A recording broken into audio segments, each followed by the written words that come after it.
Welcome to Business Bootcamp for Freelance Writers. Hi, I'm Kevin Corbally, and this is my video blog and podcast series. Thanks for joining me again. Today, I'm going to talk about a topic that actually I've been reading about quite a bit on a LinkedIn group that I'm a member of for freelance writers. People ask, should I specialize in a specific type of writing? And this is a really important question to ask and answer as you're getting started. My answer is yes, you should specialize, but don't let that become the only type of writing you do. It's just natural, right? We all have types of writing that we're particularly good at and maybe we really enjoy. For me, that's always been feature article writing. So that's my specialty. It's been my specialty for a long time. But I know a lot of writers, other freelance writers that specialize in things like, writing ad copy. I knew one person, she was specializing in writing just ads for TV and radio. I've known a lot of people who do video scripts.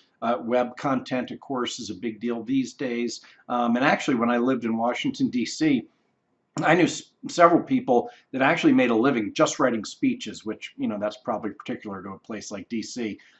Anyway, so you want to specialize, but it's really important. Don't pigeonhole yourself, right? Don't put yourself in a box and say and make it so that's the only kind of writing you do for three reasons.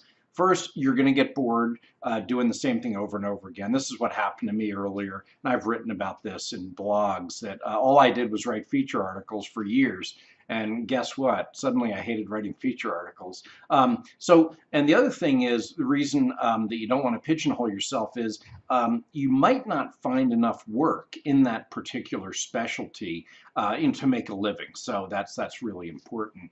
Third thing is, what I've found, clients are going to go to the writer. They're going to hire the writer who is that one-stop shop. So in other words, if you go and tell a prospect, well, all I do is write ads, that's great, but they're probably going to hire the writer who writes ads, who writes web content, who writes white papers, et cetera, because they just want to deal with one person, right? It's the reason you go to the super Walmart where you can get groceries and buy T-shirts and stuff. So in your sales pitches, this is why I bring this up, because as you're pitching your services to prospects, you definitely want to mention your specialty, but then right away you want to add those other writing projects that you also do. So for me, I'll say, hey, I'm a freelance writer. I specialize in writing feature articles, but I also write a lot of web content, a lot of white papers, ads, things like that. And there's actually a psychology behind that when you're in the sales process.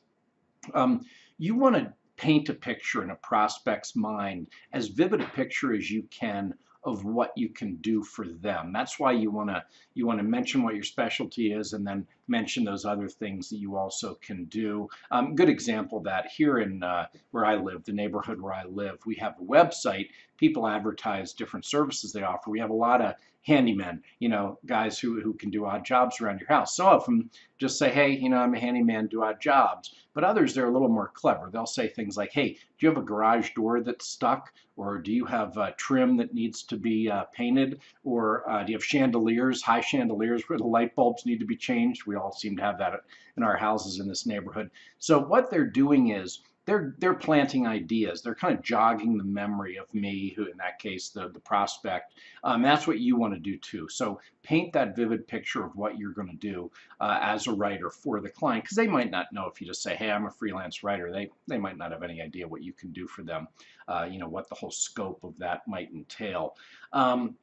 Specialty, here's why also having a specialty is really important.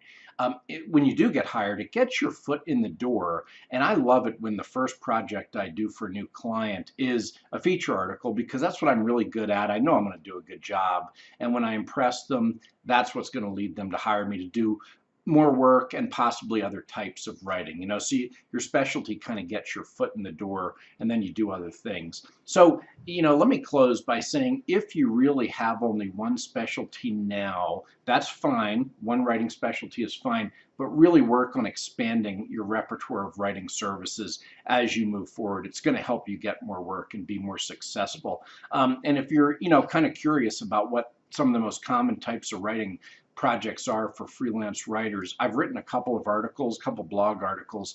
They're on my website at www.writingbizcamp.com, and you can also get to the same site by www.freelancerbootcamps.com. And Writing Biz Camp, by the way, is B-I-Z, Writing Biz Camp. So, and follow me on Twitter at Writing Biz Guru.